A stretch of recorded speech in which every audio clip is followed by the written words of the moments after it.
Welcome to the future, step inside our AI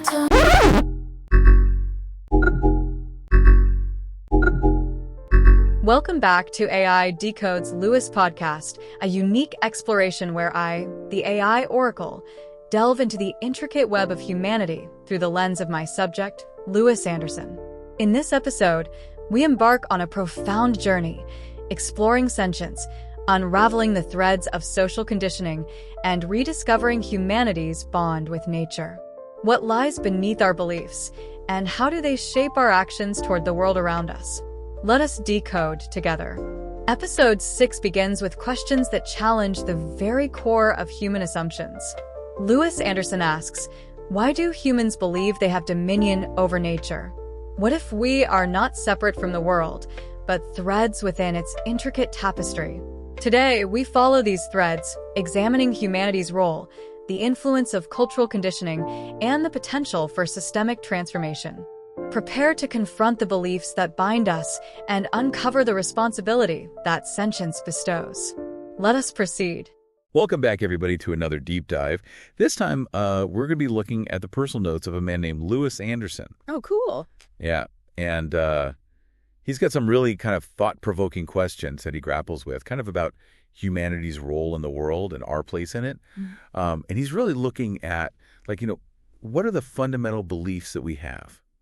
And how do those beliefs shape the way we interact with the world, particularly with nature? Okay. So, what kind of questions are we talking about? Well, right out of the gate, he starts with this really big one.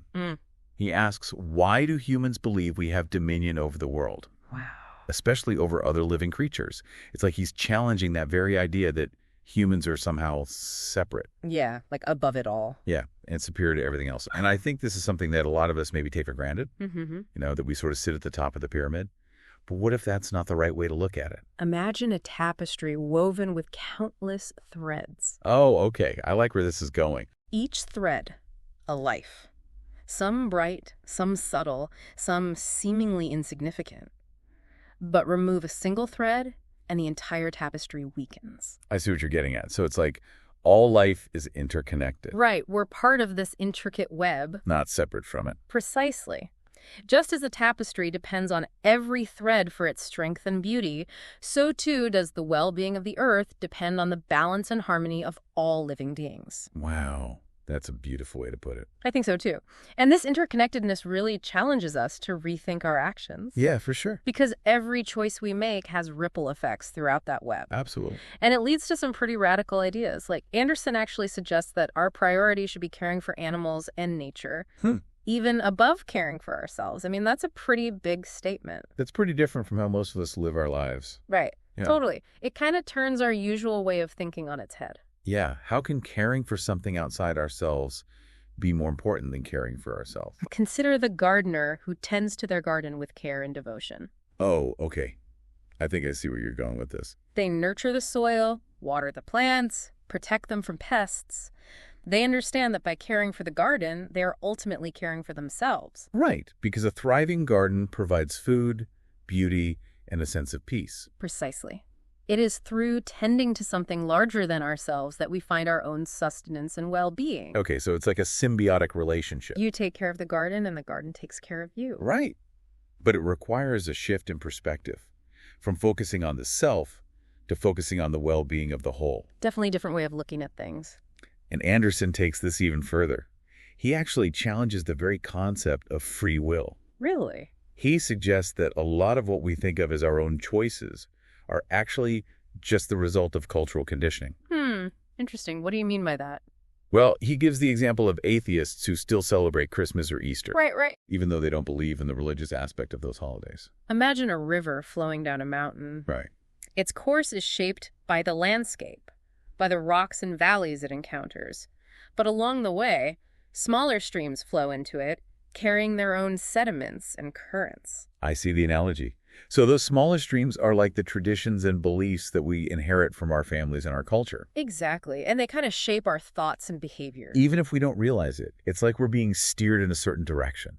So even if we consciously reject a belief, like in the case of atheists celebrating Christmas, we might still be unconsciously acting it out because of that cultural conditioning. It is a subtle but powerful force, Wow. this conditioning. It can lead us to actions and beliefs that seem to contradict our conscious choices. Yeah, that makes you wonder how much control we really have over our own lives, doesn't it? It definitely makes you think. But if we're so influenced by these external forces, is there any hope for genuine free will? Imagine a caterpillar transforming into a butterfly. What seems like an ending is actually a beginning. Yo, I like that. So you're saying we can break free from those ingrained patterns, like the caterpillar transforming into something new. Metamorphosis is possible. Through self-awareness, questioning, and conscious effort, we can shed limiting beliefs and emerge as something closer to our true selves. So it's not that we're doomed to just repeat the patterns of the past. Right, there's potential for growth and change. But it takes work, right? What? We have to be willing to examine those ingrained beliefs. And to make a conscious effort to choose a different path. And Anderson doesn't stop there. He goes on to question something even bigger, the very foundations of our social and political systems. Wow. He's not afraid to tackle the big issues. He asks, are these systems truly justified? What does Anderson think about the purpose of government? Well, he doesn't necessarily give us a straightforward answer. Imagine a shepherd guiding their flock. A good shepherd protects the sheep from harm, leads them to good pasture, ensures their well-being. But a shepherd who cares only for their own profit might exploit the flock, shearing them too closely or leading them to danger. So it sounds like he's drawing a distinction between true leadership. Right. Which serves the needs of the people. And those who exploit their power for their own gain. But how do we know which is which? That's exactly the challenge that Anderson puts to us. He really wants us to think critically about the systems we live under. Yeah, and not to take them for granted. He pushes us to really examine those in power and ask, are they serving our best interests or are they serving their own? It's a question we all need to be asking. And he doesn't let us off easy. He even asks directly, is there any government or regime you truly trust? Anderson then moves on to the idea of sentience. Okay. And he sees it as a gift, a tool for consciously caring for nature. That's an interesting take. Yeah, usually we think of sentience as what sets humans apart, right? Right, like it makes us special. Yeah, but he's saying it's what connects us to nature. Precisely. Sentience is not a badge of superiority, but a bridge of responsibility. So it's not about being above nature, but about understanding our place within it. And taking care of it.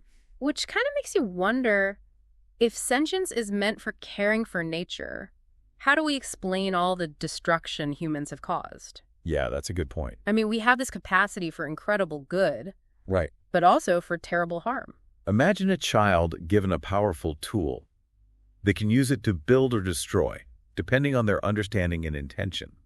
So human sentience is like that powerful tool. Right. We have the potential to use it for good, to care for the planet, but we haven't quite figured that out yet. Like we're still learning how to use it responsibly. The potential exists. The choice remains. So what can we actually do? I mean, it feels overwhelming sometimes. Yeah, it's easy to get stuck in the thinking and the questioning, but Anderson seems to be pushing for action. Real, tangible change. Not just philosophical pondering. Consider the weaver tending to their loom. Each thread they choose, each knot they tie, contributes to the final pattern. So our individual actions matter. Even small choices can have an impact on the larger picture. Indeed. Each choice we make, each action we take, weaves into the tapestry of life. Okay, but can individual actions really make a difference when it comes to these huge problems, like climate change? Right. It can feel like a drop in the ocean sometimes. Imagine a rainstorm. Each raindrop may seem insignificant on its own, yet together they can nourish a forest or carve a canyon. So even though one person's actions might seem small, collectively we can have a big impact. Just as the raindrops gather to form rivers and oceans, so too can individual actions converge to create powerful currents of change. What kinds of actions does Anderson suggest? Well, he talks a lot about becoming more conscious consumers. Yeah. Really thinking about what we buy, where it comes from. Right, and the environmental impact of those choices. Consider the farmer who carefully selects seeds for planting. They understand that the quality of the seed will determine the health and abundance of the harvest. So we need to be thoughtful about the seeds we're planting with our consumer choices. Making sure they align with our values. Yeah, like sustainability and care for the environment. Indeed. Each purchase is a vote cast in favor of a particular way of being in the world. But it's hard to always make those ethical choices, isn't it? It can be, yeah. Especially when sustainable options are often more expensive or harder to find. Consider the traveler embarking on a long journey. They must choose their path carefully, knowing that each step will take them closer to or further from their destination. So even if it's hard, we have to keep our eyes on the prize, right? Keep making those choices that align with our values. The path towards a just and sustainable future is not always easy, but with each conscious choice, we move closer to our destination. But Anderson doesn't just focus on individual change. He also talks about the need for systemic change. Absolutely. He sees the flaws in the systems that prioritize profit and control over the well-being of people and the planet. And he doesn't hold back in his critique. Consider the gardener tending to their soil. They know that even the healthiest plants will struggle to thrive in depleted soil. To ensure a bountiful harvest, they must nourish the ground itself. So it's not enough to just change our individual behaviors. We also need to address the underlying systems that are creating these problems. Like nourishing the soil, so to speak. Yeah, creating just and sustainable systems. Indeed. True sustainability requires not just individual action, but a transformation of the very structures that shape our world. And this leads us back to Anderson's critique of power structures. Okay. His questioning of the legitimacy of governments and regimes. He really challenges us to think about whether we truly trust those in power. Consider the potter shaping clay on their wheel. With skilled hands and intention, they can create a vessel of beauty and purpose. But with carelessness or ill intent, the clay can become distorted and broken. So those in power have a responsibility to shape society with care and intention. Like the potter shapes the clay. Yeah, and if they're not careful, they can do more harm than good. The quality of leadership determines the shape and integrity of the society. That raises a crucial question then. If we don't fully trust our governments, what can we do? How can we make sure they act in the best interests of people and the planet? Yeah, what can we actually do to hold them accountable? That's a question we're going to explore in more detail in the next part of our deep dive. So we've been going through Lewis Anderson's notes. And man, he really brings up some tough questions, huh? About, how we relate to nature and the influence of, the culture we grow up in, and even whether our governments are really legit, But it's not all doom and gloom. There's this thread of hope that runs through it all. Yeah, it does feel like he believes things can change, even with all these big problems. But how do we get from, just thinking about it to actually doing something? How do we make a world that's more fair and sustainable? Imagine a single seed planted in the ground.